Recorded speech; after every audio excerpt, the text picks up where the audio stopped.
3.5 കോടി മലയാളികളെ ആഹ്ലാദഭരിതമാക്കുന്ന സുപ്രധാന 2 തീരുമാനങ്ങൾ അടുത്ത ദിവസങ്ങളിൽ ഉണ്ടായിരിക്കുന്നു.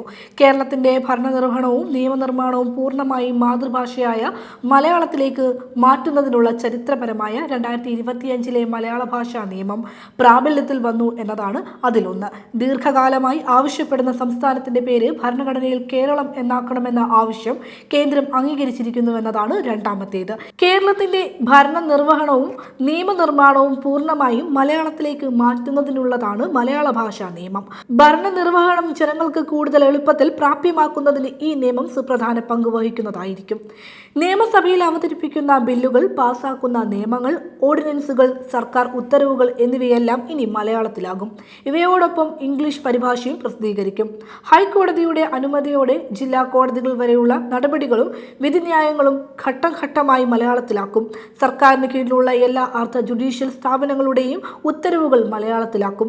സംസ്ഥാനത്തെ എല്ലാ സർക്കാർ എയ്ഡഡ് വിദ്യാലയങ്ങളിലും 10ാം ക്ലാസ് വരെ നിർബന്ധിത 1ാം ഭാഷയായി മലയാളം മാറും.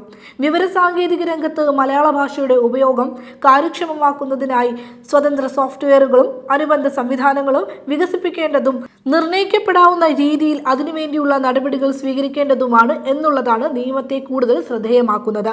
വിവിധ സർക്കാർ വകുപ്പുകൾ, അർദ്ധ സർക്കാർ സ്ഥാപനങ്ങൾ, സ്വയംഭരണ, സഹകരണ, പൊതുമേഖലാ സ്ഥാപനങ്ങൾ എന്നിവയുടെ വെബ്സൈറ്റുകളിലെ വിവരങ്ങൾ മലയാളത്തിൽ കൂടി ലഭ്യമാക്കേണ്ടതും ഡിഫോൾട്ട് പേജ് മലയാളമാക്കേണ്ടതും ഭാഷ തെരഞ്ഞെടുത്ത് ഉപയോഗിക്കത്തക്ക വിധം വെബ്സൈറ്റ് സജ്ജമാക്കേണ്ടതുമാണെന്ന് നിയമത്തിൽ നിഷ്കർഷയുണ്ട്. മലയാള ഭാഷ സംസാരിക്കുന്നവർക്ക് ഒരു സംസ്ഥാനം എന്നത് സ്വാതന്ത്ര്യ സമരകാലം മുതലുള്ള ആവശ്യമായിരുന്നു. ഒരു ഭാഗം മദ്രാസ് സംസ്ഥാനത്തിന്റെയും മറ്റിടങ്ങൾ നാടുവാഴിത്തത്തിന്റെയും രാജവാഴ്ചയുടെയും ഭാഗമായി നിലവിലുണ്ടായിരുന്നപ്പോൾ മലയാളം സംസാരിക്കുന്നവരുടെ ഐക്യം എന്ന ലക്ഷ്യത്തോടെയാണ് ഇത്തരമൊരാവശ്യം ഉന്നയിക്കപ്പെട്ടത്. സ്വാതന്ത്ര്യത്തിനായുള്ള പോരാട്ടങ്ങൾക്കൊപ്പം പ്രസ്തുത ആവശ്യവും ഉന്നയിക്കപ്പെട്ടിരുന്നു. 1930കൾക്ക് മുമ്പ് തന്നെ കേരളം സംസ്ഥാനമെന്ന സങ്കല്പത്തിന്റെ അടിസ്ഥാനത്തിലുള്ള സമ്മേളനങ്ങൾ നടന്നിരുന്നുവെങ്കിലും ആവശ്യം തങ്ങളുടെ പ്രധാന ലക്ഷ്യമായും ശക്തമായും ഉന്നയിച്ചത് 1930കളുടെ ആദ്യം രൂപം കൊണ്ട കോൺഗ്രസ്, സോഷ്യലിസ്റ്റ് പാർട്ടിയും പിന്നീട് കമ്മ്യൂണിസ്റ്റ് പാർട്ടിയുമായിരുന്നു. രാജവാഴ്ച അവസാനിപ്പിച്ച് തിരുവിതാംകൂർ, കൊച്ചി, മദ്രാസ് എന്നിവിടങ്ങളിലെയും ഫ്രഞ്ച് അധീനതയിലുള്ള മയ്യഴിയിലെയും മലയാളം സംസാരിക്കുന്ന പ്രദേശങ്ങൾ ചേർത്ത് സംസ്ഥാന രൂപീകരണം എന്നായിരുന്നു ആവശ്യം.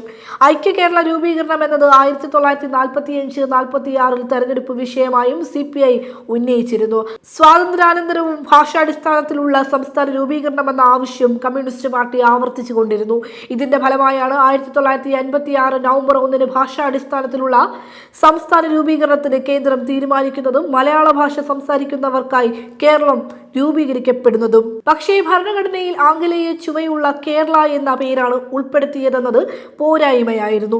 ഇത് മാറ്റണമെന്ന ആവശ്യം പല പ്രാവശ്യം ഉന്നയിക്കപ്പെട്ടെങ്കിലും പരിഗണിക്കപ്പെട്ടില്ല. ഇപ്പോഴത്തെ LDF സർക്കാർ ഇക്കാര്യത്തിൽ നിരന്തര ശ്രമങ്ങൾ നടത്തി. 2023 ഓഗസ്റ്റ് 9 ഭരണഘടനയുടെ 1-8 പട്ടികകളിൽ പേര് കേരള എന്നതിന് പകരം കേരളമെന്ന് മാറ്റുന്നതിന് നടപടികൾ സ്വീകരിക്കണമെന്ന് നിയമസഭ പ്രമേയത്തിലൂടെ കേന്ദ്ര സർക്കാരിനോട് ആവശ്യപ്പെട്ടു. എന്നാൽ സംസ്ഥാനത്തിന്റെ നാമധേയം ഭേദഗതി വരുത്തുന്നതിന് ഭരണഘടനയുടെ 1ാം പട്ടികയിൽ മാത്രം ഭേദഗതി വരുത്തിയാൽ മതിയാകുമെന്ന് കേന്ദ്ര ആഭ്യന്തര മന്ത്രാലയം അറിയിച്ചു.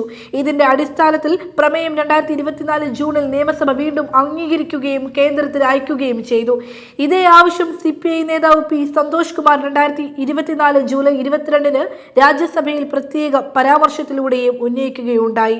കേരളത്തിന്റെ ശബ്ദം പാർലമെന്റിൽ അവതരിപ്പിച്ചതിലൂടെ ഈ ആവശ്യം രാജ്യശ്രദ്ധയിൽ കൊണ്ടുവരുന്നതിനും സാധ്യമായി. ഇതിന്റെ എല്ലാം തുടർച്ചയായാണ് കഴിഞ്ഞ മാസം അവസാനം കേരളം എന്ന പേര് മാറ്റത്തിന് കേന്ദ്ര സർക്കാർ തീരുമാനിച്ചിരിക്കുന്നത്. 3.5 കോടിയിലധികം മലയാളികളെ സംബന്ധിച്ച് അഭിമാനകരമായ 2 ചുവടുവയ്പ്പുകളാണിവ.